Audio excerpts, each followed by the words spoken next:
বন্ধুগণ নমস্কার। প্রথমে আপনাদের অনুরোধ করব আপনারা আমার চ্যানেলটি সাবস্ক্রাইব করবেন।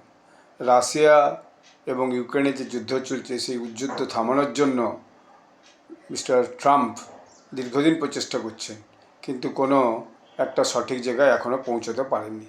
অর্থাৎ দুই দেশই যে যার যে ইগো সেই ইগো ধরে নিয়ে বসে আছে এবং ফলে এই পিস প্রক্রিয়া চলছে না। বারবার মিটিং হয়ে কিন্তু জিনিসটা কংক্রিট জায়গায় পৌঁছচ্ছে না, অর্থাৎ পিস এখনো পর্যন্ত সম্ভব হয়নি। এখন এর মধ্যে গতকাল ইউক্রেন প্রেসিডেন্ট জেলেনস্কি তিনি লন্ডনে এসে লন্ডনের প্রাইম মিনিস্টার কিয়ের স্টারমার, ফ্রান্সের ইমানুয়েল ম্যাক্রন এবং জার্মানির চ্যান্সেলর তিনজনের সাথে মিটিংয়ে বসেছিলেন। মিটিংয়ে বসে বিস্তৃত কিছু একটা আলোচনা করেছেন।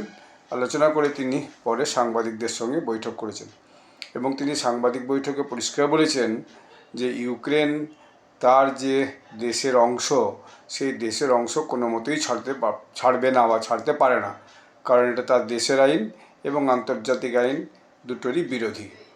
এখন ডোনাল্ড ট্রাম্প বা আমেরিকা নাকি একটা পিস প্ল্যান দিয়েছিল জেলেনস্কিকে ইউক্রেনের, যে সেখানে নাকি বলা হয়েছিল যে ডনবাস এরিয়া যেটা রাশিয়া দখল করছে সেটা রাশিয়া ছেড়ে দেবে, সেটা ইউক্রেন ছেড়ে দেবে রাশিয়াকে, এরকম একটা প্রস্তাব ছিল একটা পয়েন্ট। দ্বিতীয় পয়েন্ট ছিল যে ইউক্রেন যে ন্যাটোর সদস্য হবে বলে দাবি করেছিল সেই ন্যাটোর সদস্যের জন্য তারা আর এখন চাইছে না, অর্থাৎ গিভ আপ করছে।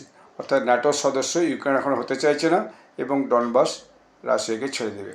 আমেরিকার পিস প্ল্যানে নাকি এই দুটো প্রস্তাব ছিল এবং এটা নাকি জেলেনস্কি রাজি হয়েছে বা ইউক্রেন রাজি হয়েছে এরকম করে বোঝানোর চেষ্টা হয়েছিল। কিন্তু কালকে জেলেনস্কি পরিষ্কার বলে দিয়েছেন যে দেশের টেরিটরি অর্থাৎ বিন্দুমাত্র ভূমি রাশিয়াকে ছেড়ে দিতে ইউক্রেন রাজি নয়, এক নম্বর। দ্বিতীয় নম্বর, ন্যাটো সদস্য যে হবে না সে ব্যাপারেও সে কোনো কিছু বলেনি। এই প্ল্যানটা আবার মাঝখানে পেপারে লিক হয়ে গেছিলো, ফলে সেই প্ল্যানটার বদলে আবার একটা রিভাইজড প্ল্যান হয়েছে। সেই রিভাইজড প্ল্যানটা নিয়েই এখন আমেরিকা ইউক্রেনের সাথে আলোচনা শুরু করছে। যদি এর মধ্যে শোনা যাচ্ছে যে কদিন আগে পুতিন এসেছিলেন ভারতে, তো প্রেসিডেন্ট পুতিন, রাশিয়ার প্রেসিডেন্ট পুতিন এসেছিলেন, নরেন্দ্র মোদীর সঙ্গে তার বিভিন্ন মিটিং হয়েছে। আজকে যে খবর একটা পাওয়া গেলো সেটা সত্যি কিনে যায় না, এরপর নাকি ইউক্রেন প্রেসিডেন্ট জেলেনস্কিও ভারতে আসবেন। ফলে ভারত এই দুই দেশের মধ্যে যুদ্ধ বন্ধ করার ব্যাপারে একটা মস্ত বড় ভূমিকা আগামীতে নিতে পারে বা এই পিস প্রক্রিয়াটাকে আরও বেশি অ্যাক্সেলারেট করতে পারে।